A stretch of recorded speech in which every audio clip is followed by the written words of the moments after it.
अब तक जो है बैंक लोन देने से पहले जो है बैंक्स जो है सिर्फ क्रेडिट स्कोर, इनकम का खर्च, कैश फ्लो, गारंटी यानी जिसको कि आप कोलेट्रल के नाम से जानते थे, ऐसी चीज़ें देखते थे। लेकिन अब बैंक जो है इस प्रक्रिया को एक कदम आगे बढ़ाकर लोन लेने वाले व्यक्ति का जो है क्रिमिनल रिकॉर्ड्स भी चेक करने पर जो है विचार कर रहे हैं। क्यों उठाना पड़ रहा है ये कदम बैंकों को, प्रवीण सर से जानने और समझने की कोशिश करते हैं। सर, ये तो बड़ा नया ट्रेंड आ गया भाई। पहले तो आदमी को देखा जाता था कि भाई आपका कितना सिबिल स्कोर है, ये चेक होता था। भाई आपके पीछे कोई गारंटर है या नहीं, क्या कोई पर परिवार को आप ला रहे हैं कि नहीं। 50 लाख का अपार्टमेंट खरीदना है तो भाई कोई अपने मामा को ले आइए, चाचा को ले आइए, ताऊ को ले आइए। अब तो यहाँ कहा जा रहा है कि भैया आपका पहले FIR का कॉपी चेक होगा, आपके ऊपर कोई अगर क्रिमिनल केसेस हैं, फौजदारी वाला है या ये वाला है तो चेक होगा, तब मिलेगा लोन।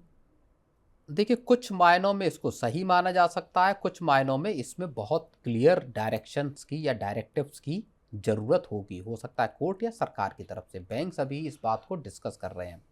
लेकिन अब आप सोचिए कि अगर किसी और आप चाहे नेताओं के क्रिमिनल उसको देख लीजिए, उसमें भी ये बात है कि आप अगर 2 साल से ज़्यादा के सजा याफ्ता है तो आप 6 साल नहीं लड़ सकते चुनाव। उसके बाद आप इलेक्शन लड़ सकते हैं। 6 साल की तो है, जहाँ तक मैं अगर गलत नहीं हूँ तो। अगर आप किसी और ये भी तो उनके लिए जो सजा याफ्ता है, जिनको जो कन्विक्टेड है, अगर किसी व्यक्ति पे कोई क्रिमिनल केस हुआ मान लीजिए और वो बाद में निराधार पाया गया, व्यक्ति अगर मान लीजिए बेल पर बाहर है, बात समझिए मेरी, व्यक्ति अगर बेल पर बाहर है, आपने उसको लोन देने से इनकार कर दिया। किसी को ज़रूरत है, अगर घर पे मान लीजिए शादी है या किसी को घर खरीदना, परिवार की जरूरत, किसी पे कोई फर्जी मुकदमा लगा दे। बहुत सारी फैमिलीज में फैमिली डिस्प्यूट्स होते हैं, वहाँ मुकदमे होते हैं, काउंटर मुकदमे होते हैं।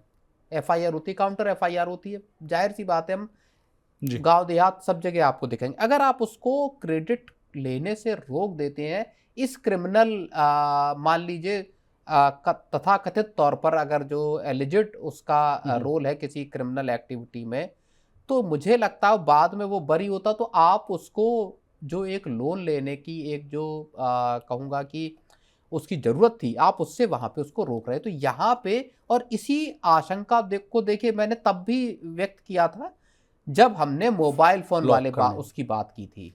ये एक बहुत गलत प्रेसिडेंट हो सकता है जहाँ पे आप किसी व्यक्ति को उसके मोबाइल से वंचित कर सकते हैं। तो ये इसके साथ अगर आप इसको अगर आप जोड़ के देखेंगे तो आप ये समझिए कि लोन डिफ़ॉल्ट इस पे बहुत सतर्क, और मैं ये देखता हूँ कि बहुत ज़्यादा इस मामले को लेके चर्चा नहीं हो रही है, जबकि ये चीज़ें ऐसी हैं जहाँ पे कि बहुत क्लियर कट डायरेक्टिव्स आने चाहिए।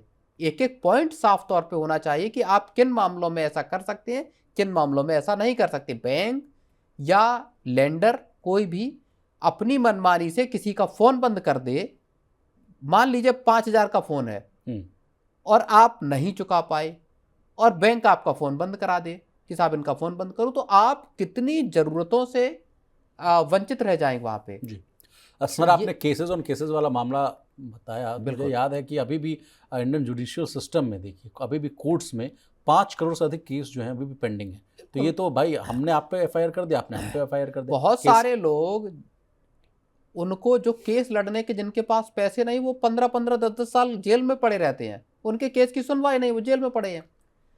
बाद में कभी अचानक याद आया, कोई जागा, उसने करा कि साहब ये तो बिना वजह पड़े हैं, बोले अरे इसको तो।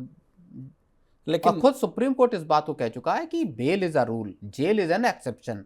जेल आप अपवाद में भेजिए, बेल एक आपका अधिकार है एक तरह से। जी, लेकिन सर बैंकों का ये तर्क है कि हम लोग ऐसे लोगों की स्क्रूटनी करना चाहते हैं कि जिन पर कोई आपराधिक जो है मुकदमा ना हो, ताकि मुझे रिकवरी में जो है जो परेशानी अभी झेलनी पड़ती है वो ना झेलनी पड़े। तो सर इस तर्क को आप कैसे देख रहे हैं? नहीं, तर्क ठीक है।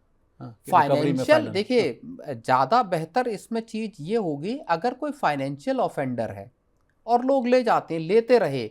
अगर आप पीछे 10 साल पहले बैंकों के NPAs जो है वो पूरे के पूरे देश की इकोनॉमी के लिए आफत बन गए थे। बैंकों की हालत खस्ता थी, सरकार को बार बार कैपिटल इन्फ्यूजन करना पड़ता था बैंकों में। वहाँ से आज यहाँ तक का सफ़र बैंकों ने तय किया। उसमें सरकार की रेगुलेटरी चीज़ें हैं, मॉनिटरिंग है, RBI के सख्त नियम है, सारी चीज़ें हैं। आज बैंक एक मजबूत मुकाम पे खड़े हैं जी। लेकिन इस सब तरह की घटनाएं हुई जहाँ पे लोगों ने पैसा लिया, फाइनेंशियल ऑफेंडर हुए, जहाँ देश से भाग भी गए लोग।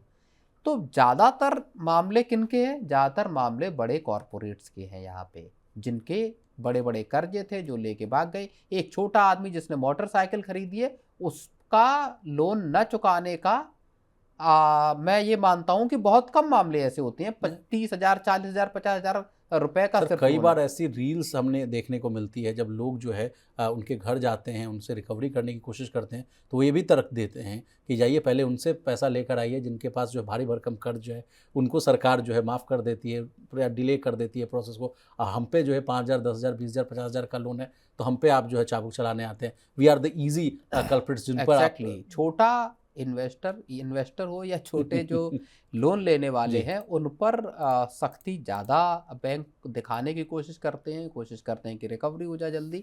बड़े उनमें कभी 70% हेयर कट होता है कि साहब 1,000 करोड़ का लोन दिया था, 50 करोड़ में उसको फिर किसी ARC को बेच दिया, 100 करोड़ में बेच दिया, 900 करोड़ रुपए गायब, जी। रिटर्न ऑफ कर दिए, राइट ऑफ कर दिए कर्जे पूरे के पूरे। अब उसमें लिख दिया कि साहब हो तो कर तो दिया राइट ऑफ, लेकिन अभी इसकी रिकवरी की उम्मीद है, कुछ पैसा आ सकता है। चलिए प्रवीण सर तो आप ये सब बड़ी देश के साथ विडंबनाएं हैं। जी।